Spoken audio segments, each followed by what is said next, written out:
Welcome, curious minds, to another deep dive.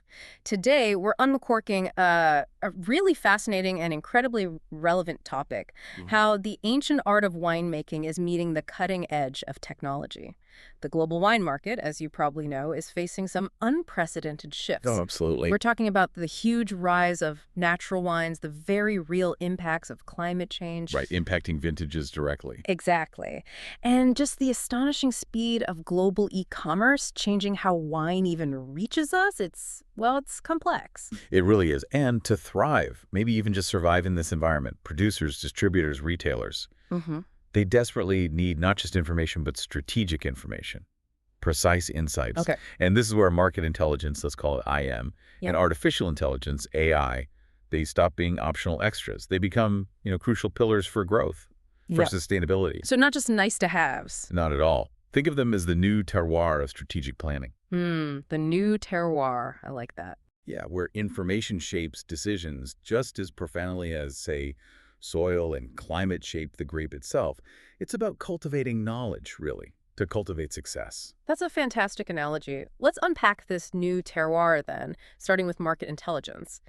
When we say IM, we're not just talking about grabbing some random data points. Right, definitely not. Can you define what market intelligence truly means here? How is it different from just looking at last year's sales? Certainly. In the wine world, IM is uh, a continuous, holistic thing, a discipline, really.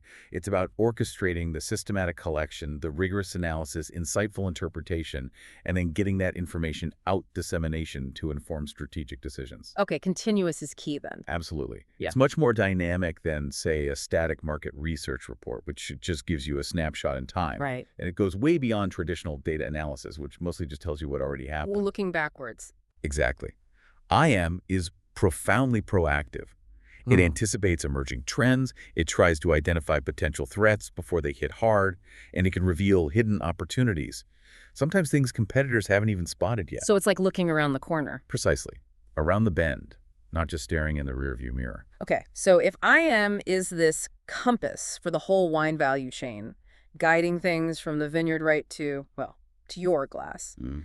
how does it specifically help each player? Let's start with the producers, the heart of the industry. Yeah, it's vital across the board. Yeah. For producers, IM helps them figure out not just what's selling now, but where global demand is actually heading. Future trends. Right. They can understand which grape varieties, which styles, which regions are maybe on the rise. That lets them adapt their portfolios with some foresight. Got an example? Sure, like IM might reveal an unexpected but growing interest in some obscure indigenous grapes. Maybe Romania's Vitesca Niagara or Georgia's Saperavi in specific little micro markets. Things you wouldn't normally track. Exactly.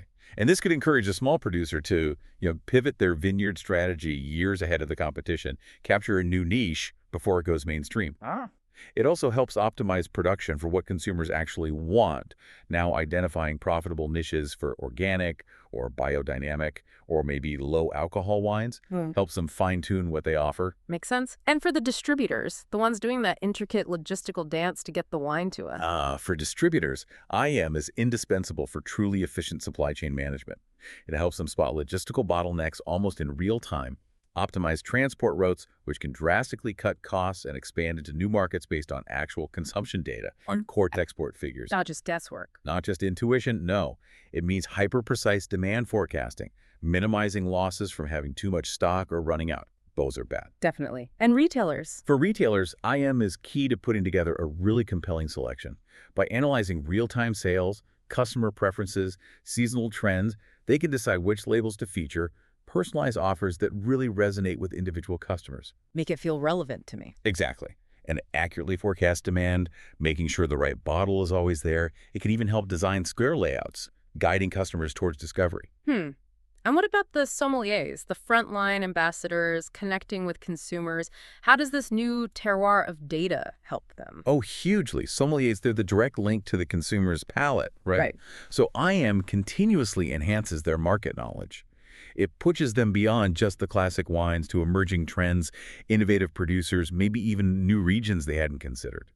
It empowers them to personalize recommendations based on actual data about what a customer likes, their purchase history, Yeah. building relationships that go beyond just one bottle. Deeper connection. Yes. And it helps them curate strategic wine lists, lists that aren't just high quality, but also aligned with market trends. Good for the customer's discovery and good for the bottom line. This all sounds incredibly powerful. But beyond the concept, how does it translate into, actual measurable gains for a winery, distributor, that sommelier? The benefits are real, yeah. Implementing IM brings tangible strategic advantages. It fosters greater agility. You can respond faster to volatile markets, maybe even proactively shape certain segments. Less reactive, more proactive. Precisely. It significantly reduces investment risks because you see potential consumer shifts earlier so you can redirect resources to more promising areas, sometimes entirely new ones. We also see optimization of operational costs, better logistics, smarter stock management, leading to healthier margins. And the bottom line. Ultimately, market intelligence gives you a sustainable competitive advantage.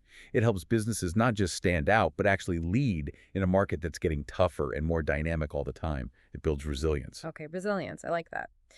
But the real magic, I guess, lies in where all this intelligence actually comes from. How do we get it? If we're cultivating this new terroir, what are we harvesting? Where does this rich data originate? Because the quality of the intelligence depends on the quality of the data, right? Exactly right. The quality in determines the quality out. We generally categorize sources into primary and secondary data. Each has its own unique flavor, you could say. Okay. Primary data is information you collect directly for a specific purpose. Think of it like taking soil samples from a specific vineyard plot you're interested in. Got it. So what does that include? It includes things like consumer surveys, online questionnaires, maybe in-store surveys. These reveal not just what people buy, but why. Their price sensitivity, how willing they are to try new labels, where they prefer to buy online versus a physical shop. You can even get into motivations as for everyday drinking or a special occasion. Do recommendations matter more than critic scores? And what about getting deeper insights beyond just ticking boxes on a survey? The why behind the what? That's where focus groups and interviews come in. These qualitative methods really let you explore the why. You can delve into brand perception, how much those terroir stories actually matter to consumers, and identify subtle niche trends like, say, the growing interest in orange wines or even canned wines, things a simple survey might miss. Interesting. Okay. Then there's behavioral observation. In physical stores, tech like heat maps can show you exactly where customers linger, which displays grab their attention, helps optimize the layout. See what they do, not just what they say. Exactly. And online, we analyze things like time spent on product pages, click rates, how far people scroll, understanding those digital engagement patterns, the virtual path they take. And hearing directly from customers. Unfiltered thoughts. Yes, feedback is absolutely crucial. Collecting comments, reviews, ratings from platforms like Vivino, e-commerce sites, social media, it's invaluable. Analyzing this gives you detailed sentiment analysis. You see strengths, weaknesses, but also emerging desires, pain points. Okay, so that's our primary harvest, the direct collection. What about secondary data? That stuff that already exists, collected by others, like historical climate records. Right.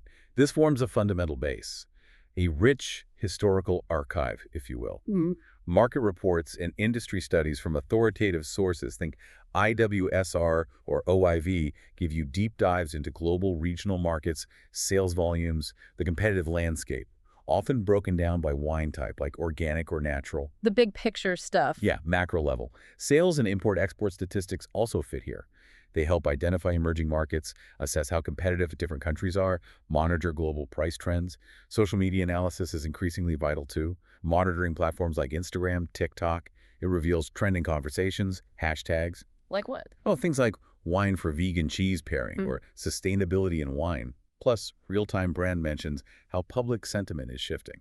Beyond social media, what other kinds of existing data are key? Well, specialized publications and scientific articles.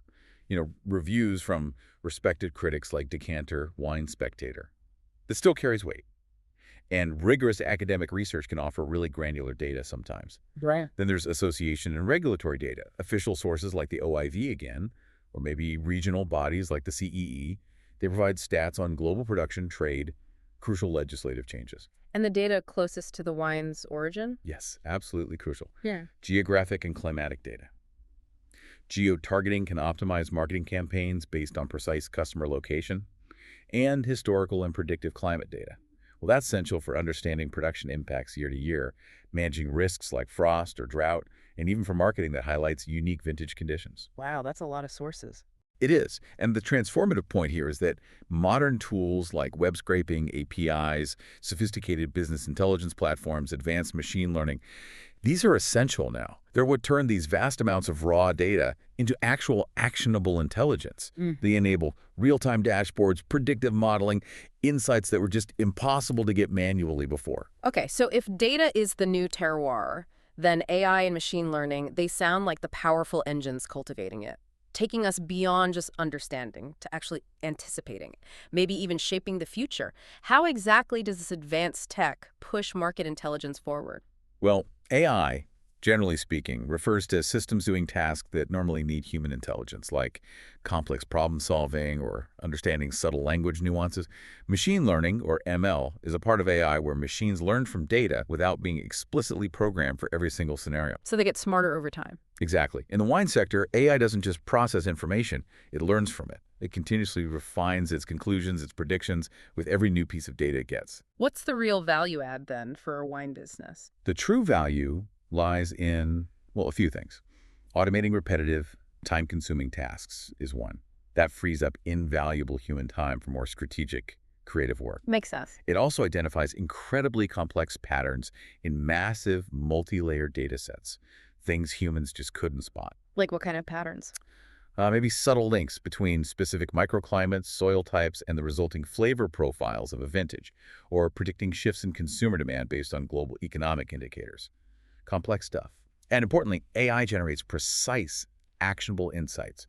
These lead to smarter, data-driven decisions across the board: viticulture, winemaking, marketing, distribution. So it's not replacing the experts. No, not at all. It profoundly complements human expertise. It empowers sommeliers, enologists, producers, letting them focus on the art, the passion, the craft of wine, instead of getting bogged down in endless spreadsheets. That's a powerful distinction. So how does this AI actually show up in the wine world? What are the key technologies we're talking about? We see several key areas making a big impact. First, natural language processing, NLP.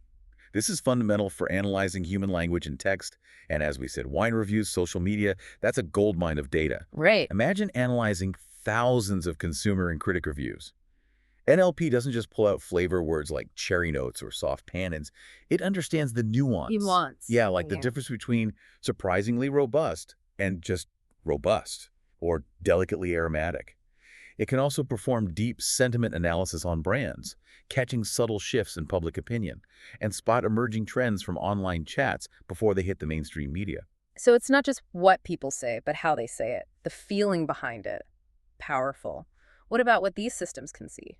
That brings us to computer vision.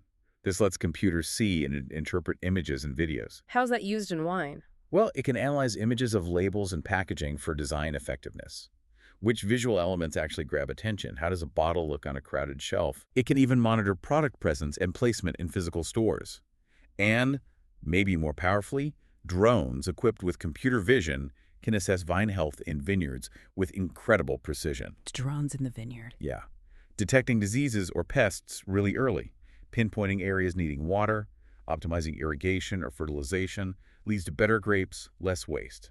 And making sure we get recommendations for wines we'll actually like, not just random suggestions. Ah, that's the domain of recommendation systems. These algorithms predict your preferences. They suggest highly relevant wines based on your purchase history, your ratings, even the preferences of other users who seem similar to you. That's called collaborative filtering. Like a digital sommelier who remembers everything. Pretty much. And finally, there's predictive analysis. These are advanced models using vast historical data, often juggling dozens of variables to forecast future outcomes, like predicting demand for a specific vintage under various market conditions, or optimizing prices by considering elasticity, competitor moves, even global economic shifts. Okay, let's talk applications. How does this AI analysis of market data actually work in practice? Right, the applications are transformative. They really cultivate deeper understanding. Take sentiment and trends analysis using NLP. Imagine a Malbec producer constantly monitoring social media chatter. If reviews for a certain vintage start to dip, or maybe discussions pop up favoring concrete aging over traditional oak. They get an early warning. Exactly. They can react quickly, maybe tweak the next vintage, adjust marketing messages. And what's really insightful is that NLP can break this down geographically. How so? It might reveal, for instance, that a brand is huge in North America, but virtually unknown in Asia. That allows for hyper-targeted market expansion efforts that just weren't possible before. Makes sense. And image analysis. For image analysis with computer vision, think of a large retailer. They can use it to evaluate label designs on different shelf setups, optimize the whole visual language of their wine section, or they might spot popular bottle shapes trending in consumer photos shared online, helping them source wines that visually click with their customers. And segmenting customers. Getting personal. Yes, customer segmentation and personalization using machine learning. This is huge for e-commerce especially. A retailer can group customers maybe into explorers seeking new things, traditionalists sticking to classics, collectors hunting rare vintages. Tailoring the approach. Precisely. They can send hyper-personalized campaigns that anticipate evolving tastes. Suggest a unique Sangiovese to a Chianti lover or a nuanced Burgundy Pinot Noir to someone who usually buys delicate wines. This deep understanding doesn't just boost sales. It can actually cultivate a new generation of discerning drinkers by introducing them to wines they wouldn't have found otherwise. Builds real loyalty. So beyond understanding the customer, what does this all mean for making sure the right bottle is on the shelf at the right time and, crucially, at the right price, really optimizing the logistical and financial terroir? Right. This is where AI really shines in operations, logistics, and pricing. It turns guesswork into precision. For sales and demand forecasting using ML, these models go way beyond just looking at past sales. They incorporate complex variables. Seasonal patterns, holiday spikes, for example, emerging market trends, even external factors like climatic data. Climate data affecting sales forecasts. Absolutely. Think about it. A sudden heat wave predictably boosts rosé sales. Mm-hmm. Colder weather drives demand for richer reds. ML models factor this in to precisely forecast needs. This optimizes stock levels, reducing waste, ensuring freshness, and helps plan production more efficiently. Avoids both costly overstocking and frustrating stockouts. And pricing. That always feels like a bit of an art. Well, AI helps turn it into more of a science. Price optimization with ML. These models analyze complex factors. Price elasticity, how much demand changes if the price changes, competitor strategies, how well past promotions worked, even the perceived value based on reputation or scores. So dynamic pricing. Exactly. It enables dynamic pricing, adjusting prices potentially in real time based on current demand, market events, stock levels, even broader economic conditions.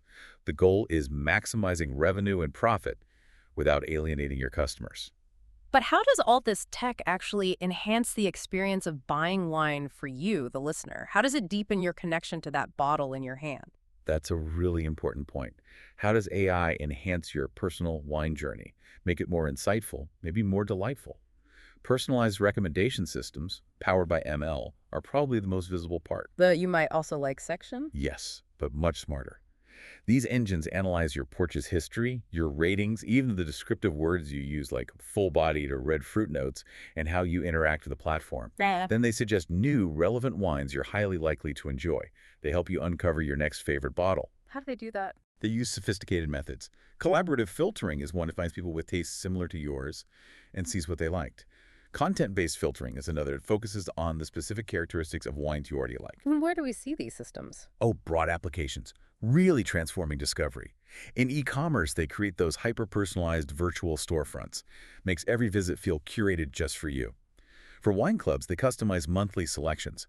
Each box becomes a journey, not just random bottles. Less hit and miss. Right. In digital sommelier, AI assistants can give you instant info on pairings, vintages, obscure regions. Imagine scanning a QR code on the label. You could get a virtual vineyard tour, detailed info on the wine story, and even personalized food pairings for that specific bottle, maybe tailored to your diet or what's in your fridge. That's cool. And what's really fascinating is AI suggesting unusual, innovative pairings, crossing wine flavor profiles with huge culinary databases, even for complex ethnic recipes. It opens up a whole new world of taste, synergies you might never have found otherwise. It's incredible how AI isn't just optimizing the business side, but really enriching the consumer experience too. Now let's shift gears slightly. How is AI changing the very beginning of the wine journey? Right there in the vineyard, fine-tuning the art of viticulture itself. Yeah, it's amazing how technology is blending with tradition here, enhancing the very roots of the wine. Take vineyard monitoring. We talked about drones, equipped with multispectral thermal cameras, combined with IoT sensors in the soil. Collecting tons of data. Real-time granular data on vine health, stress levels, nutrient needs across acres of land. Then computer vision processes these images. It can detect diseases or pests super early, pinpoint problem areas with incredible accuracy. This allows for precise, targeted watering or fertilizing. Precision agriculture. Exactly. Leading to healthier vines, better grape quality, less waste, more efficient resource use, optimizing every inch of that vineyard terroir, essentially. And analyzing the wine itself, the sensory aspects. Right. Sensory data analysis and harmonization. NLP can analyze thousands of tasting notes from critics, consumers, to identify common flavor patterns. It might even predict vintage quality based on characteristics in young wines. Giving winemakers foresight. Unprecedented foresight, potentially. And this raises that interesting question again. What if AI could also suggest creative, unexpected food pairings? By crossing detailed wine flavor profiles with vast culinary databases, AI can go beyond the classic pairings, surprise and educate consumers with combinations that reveal new dimensions of flavor, discovering hidden harmonies. Okay, this is all incredibly powerful for any wine business listening, big or small, who's thinking about diving into this new terroir of data and intelligence. What's the roadmap? How do you start integrating this tech without, losing the soul of winemaking? That's the key question, isn't it? Yeah. First step, define clear objectives. They need to be smart, specific, measurable, achievable, relevant, time-bound, like increase customer loyalty by 10% in 12 months using personalized offers, or reduce inventory losses by 5% next harvest using AI forecasting. Start with a specific problem to solve. Exactly. Second, choose the right tools. There's a huge range out there. CRMs, BI tools like Tableau or Power BI, specific ML, NLP, computer vision tools. The choice has to fit your budget and what your team can actually handle. Often, starting small with pilot projects is smart. Test the waters before a big investment. Dip a toe in. Right. Third, and this is absolutely crucial, build a multidisciplinary team. You need data scientists and software engineers working with wine specialists and actionologists, sommeliers, marketing folks who really get the market and the nuances of wine. Bridging tech and tradition. That collaboration is key for truly actionable insights. It's about connecting the data to the passion. Fourth, integrate processes. IM and AI can't just live in their own little bubbles. Insights from sales, feedback, marketing sentiment, supply chain data, they must feed directly into strategic and operational decisions. It requires a mindset shift where data flows through the whole business. Making it foundational. Yes. And finally, absolutely paramount. Consider ethics and privacy. Transparency is vital. Tell consumers clearly how their data is used. Get explicit consent. Comply fully with regulations like GDPR or LGPD. Non-negotiable. Completely. Robust cybersecurity, data anonymization. Building and keeping customer trust is an invaluable asset, essential for long-term health and reputation. It's part of cultivating a responsible, sustainable new terroir. In this 21st century wine market, information is arguably become the most valuable resource, maybe even more crucial than the oak barrel shaping the wine's character. That's a bold statement. But I think it's true. Market intelligence and AI, they aren't fads. They are strategic necessities for anyone aiming to really thrive in this dynamic, competitive landscape. They represent the transformative power of data analysis, giving us the precise tools needed to overcome challenges and grab those emerging opportunities that were maybe invisible before. And what's really wonderful, I think, is that adopting these technologies isn't about replacing the soul or the art or the passion of wine. Quite the opposite. It seems like it's about enhancing it profoundly by giving these precise insights into what consumers want, market trends, ideal growing conditions, optimizing winery processes. IM and AI empower producers, winemakers, sommeliers to make more informed, maybe even more artistic decisions. Exactly, leading to not just superior wines potentially, but also richer, more personalized experiences for you, the consumer. So we'd really invite all professionals in the wine world, from the viticulturist tending the vines to the ensiologists crafting the blends, distributors navigating the globe, sommeliers curating that perfect pour, and really all enthusiasts and connoisseurs to embrace these powerful tools, integrate them. It's not about losing the essence of wine, but enriching it, making it more resilient, more innovative, and more deeply connected to all of us who love it for generations to come. So the next time you uncork a bottle, maybe take a moment. Consider not just the terroir of the land, the soil, the sun, the rain, but also this new terroir of data and intelligence that likely helped bring that perfect pour to your glass. What new taste, what unexpected pairing, or what profound experience might this powerful synergy uncover for you next?